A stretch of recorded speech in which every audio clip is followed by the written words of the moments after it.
that a uniformed officer be out of service for at least 7 years before taking up a top civilian post. Robin?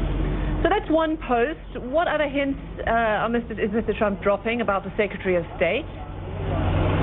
Well, Donald Trump saying today that the Secretary of State, he could announce it next week. Of course, we've all been waiting at the edge of our seat for many weeks now.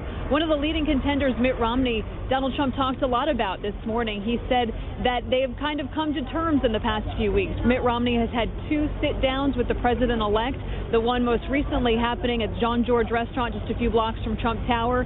Mitt Romney came out after that meeting and pretty much sung Donald Trump's praises, saying that he admired him for his electoral victory. Mitt Romney saying he knew how hard it was. Donald Trump, when asked, are you stringing Mitt Romney along by putting out a lot of other names there into the potential for Secretary of State, he said, I am not seeking revenge given their past history. Donald Trump saying he's just doing what's best for the country as president-elect. Robin?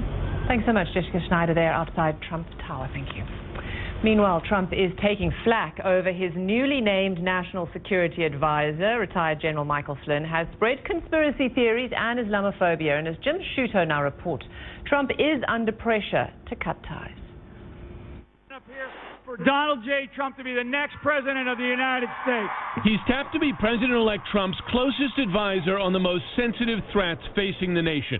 And there is growing criticism that his inflammatory views make him unfit for the job. More than 50 progressive nonprofits, ranging from religious to social justice organizations, signed a letter asking Trump to dump Flynn.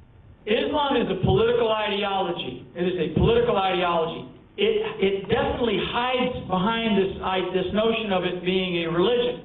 Citing the former Defense Intelligence Chief's numerous Islamophobic remarks, including tweeting in February that fear of Muslims is rational.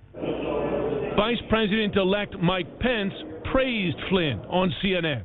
We are so grateful and honored to have General Flynn as our nominee for National Security Advisor. He brings an extraordinary wealth of experience.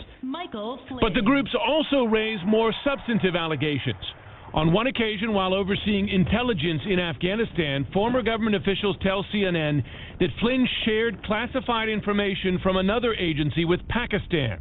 Flynn told CNN the allegation, quote, is not true, not even close.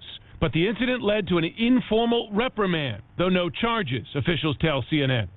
And even as Flynn received classified intelligence briefings during the campaign, he was lobbying on behalf of foreign clients, among them Turkey, who Flynn has uncritically backed as it has cracked down on domestic dissent.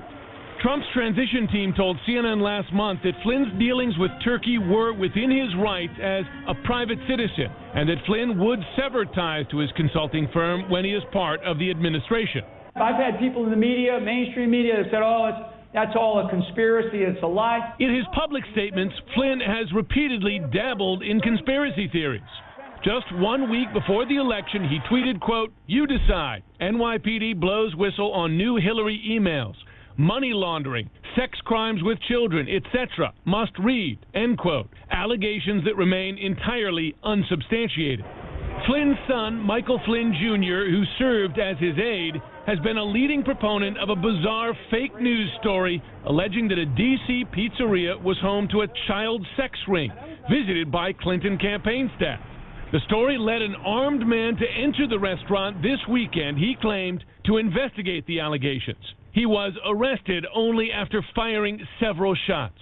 And yet on Sunday, Flynn Jr. was still defending the conspiracy theory, tweeting, quote, until Pizzagate proven to be false, it'll remain a story. The left seems to forget Podesta emails and the many coincidences tied to it. Flynn Jr. was dismissed from the transition. The decision, sources tell CNN, coming directly from the president-elect. I've spoken to Democratic and GOP lawmakers who see General James Mattis's selection as defense secretary as balancing General Flynn. Mattis enormously respected